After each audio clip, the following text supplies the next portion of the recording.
Chloe Kim, a first-generation American who won a gold medal for the United States in the women's half-pipe snowboarding event this week. Her father, Jung-Jin Kim, emigrated from South Korea to the United States in 1982, became a dishwasher at a fast food restaurant, studied engineering at El Camino College after working at low-skill jobs, and then became an engineer. He left his engineering job to support his daughter's snowboarding ambitions so that he could drive her 5.5 hours to the mountain for training. Congratulations to Chloe and to her entire family. You make the United States proud. Madam President, the whole debate that we are now undertaking over immigration and the Dreamers has become somewhat personal for me because it has reminded me in a very strong way that I and my brother are first-generation Americans.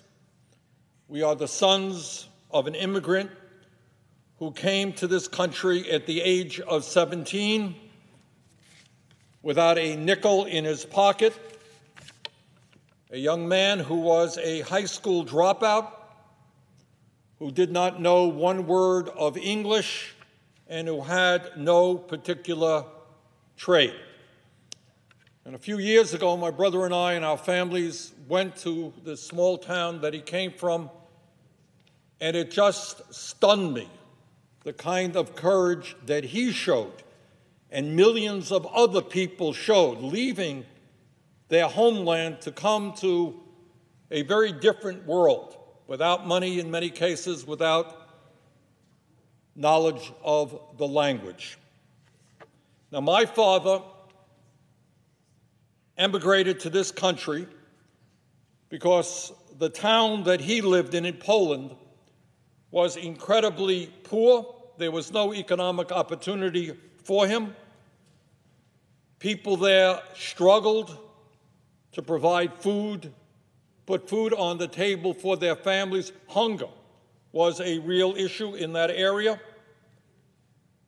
My father came to this country to avoid the violence and bloodshed of World War I, which came to his part of the world in a ferocious manner. And he came to this country to escape the religious bigotry that existed then because he was Jewish. My father lived in this country until his death in 1962. He never made a lot of money. He was a paint salesman. My father was not a political person, but it turned out that without talking much about it, he was the proudest American that you ever saw. And he was so proud of this country because he was deeply grateful that the United States had welcomed him in and allowed him opportunities that would have been absolutely unthinkable from where he came. But the truth is that immigration is not just my story. It's not just the story of one young man coming from Poland who managed to see 2 of his kids go to college and one of his sons become a United States Senator. It's not just my family's story. It is the story of my wife's family who came from Ireland, and it is the story of tens of millions of American families who came from every single part of this world.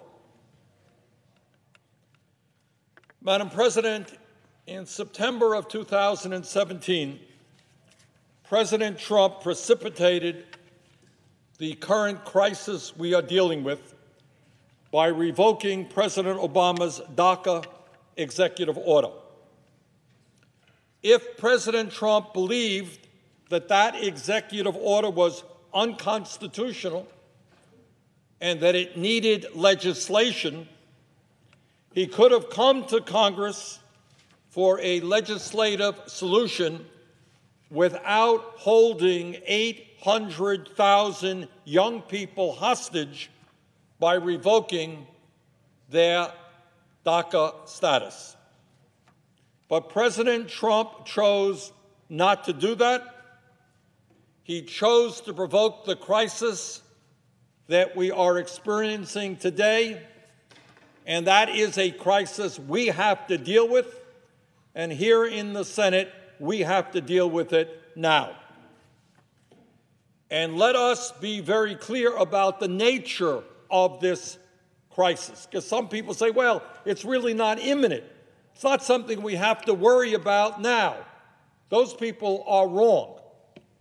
As a result of Trump's decision, 122 people every day are now losing their legal status, and within a couple of years, hundreds of thousands of these young people will have lost their legal protection and be subject to deportation.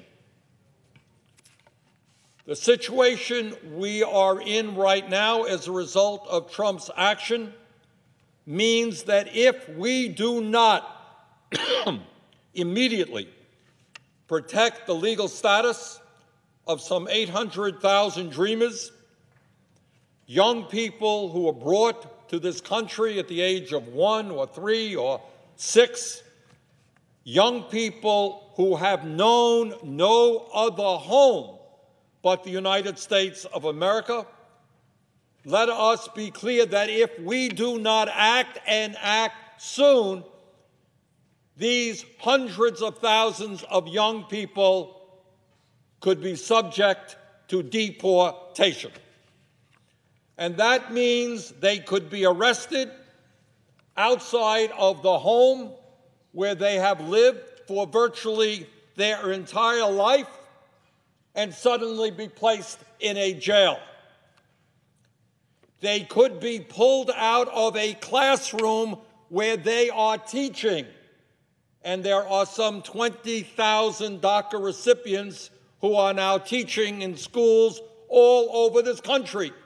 And if we do not act and act now, there could be agents going into those schools, pulling those teachers right out and arresting them and subjecting them to deportation. Insane as it may sound, I suppose that the 900 DACA recipients who now serve in the United States military today could find themselves in the position of being arrested and deported from the country that they are putting their lives on the line to defend. And some people say, well, that's far-fetched. Well, I'm not so sure. It could happen. How insane is that? But that's where we are today, and that's what could happen if we do not do the right thing and this week pass legislation here in the Senate to protect the dreamers. Madam President, we have a moral responsibility to stand up for the dreamers and their families and to prevent what will be an indelible moral stain on our country if we fail to act. I do not want to see what the history books will be saying about this Congress if we allow 800,000 young people to be subjected to deportation, to live in incredible fear and anxiety. But here is the very, very good news regarding the dreamers. And it's actually news that I, a couple of years ago, would not have believed to be possible. And that is, Madam President, that the overwhelming majority of the American people, Democrats, Republicans, Independents, absolutely agree that we must provide legal protection for the Dreamers and that we should provide them with a path toward citizenship. That is not Bernie Sanders talking. That is what the American people are saying in poll after poll after poll. Just recently, a January 20th CBS News poll found that nearly 9 out of 10 Americans, 87%, favor allowing young immigrants who entered the United States illegally as children to remain in the United States. 87% in Iowa, in Vermont, and in every state in this country. Strong support for legal status for the Dreamers and a path toward citizenship. On January 11th, the Quinnipiac poll found that 86% of American voters, including 76% of Republicans, say that they want the Dreamers to remain in this country. On February 5th, in a mammoth poll, when asked about Dreamer status, nearly 3 out of 4 Americans support allowing these young people to automatically become U.S. citizens as long as they don't have a criminal record. In other words, Madam President, the votes that are going to be cast, hopefully today, maybe tomorrow, are not profiles in courage. They are not members of the Senate coming up and saying, against all of the odds, I believe that I'm going to vote for what is right. This is what the overwhelming majority of the American people want. And maybe, just maybe, it might be appropriate to do what the American people want rather than what a handful of xenophobic extremists want.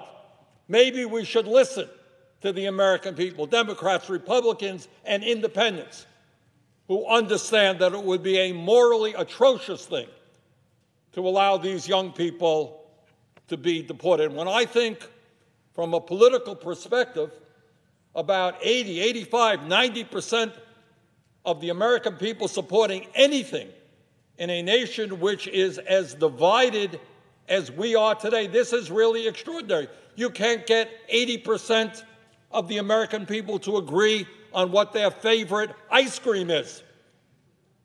But we got 80% of the American people who are saying, do not turn your backs on these young people who have lived in this country for virtually their entire lives. Madam President, we have got to act, and act soon here in the Senate, and there is good legislation that would allow us to do that.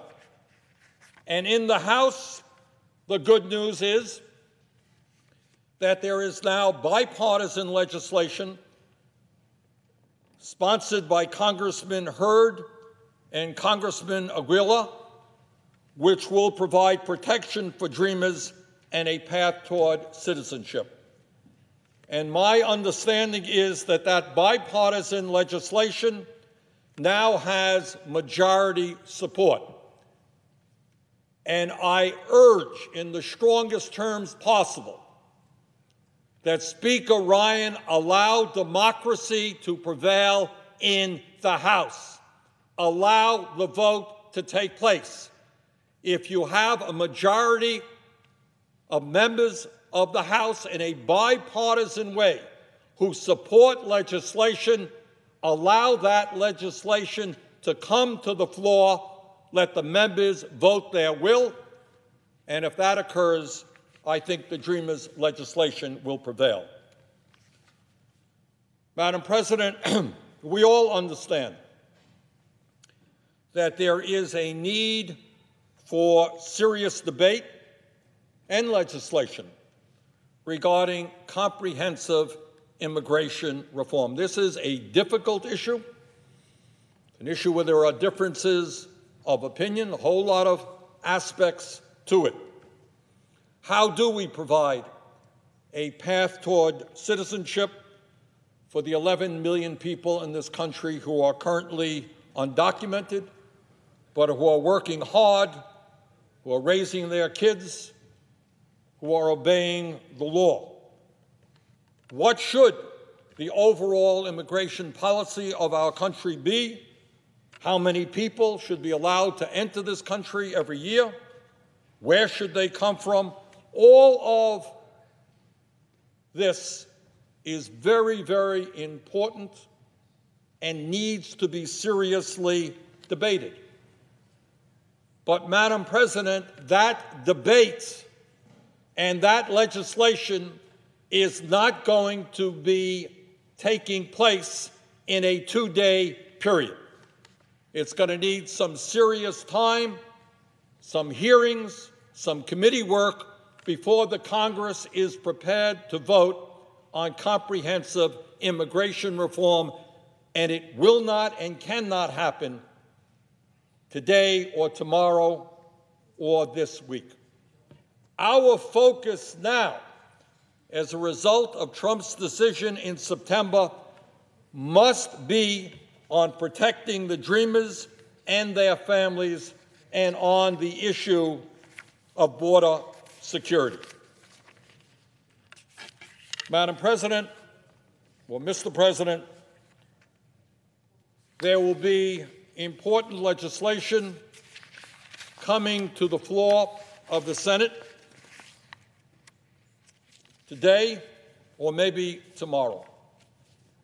And I would hope that we could do the right thing, do the moral thing, and do something that history will look back on in a very positive legislation.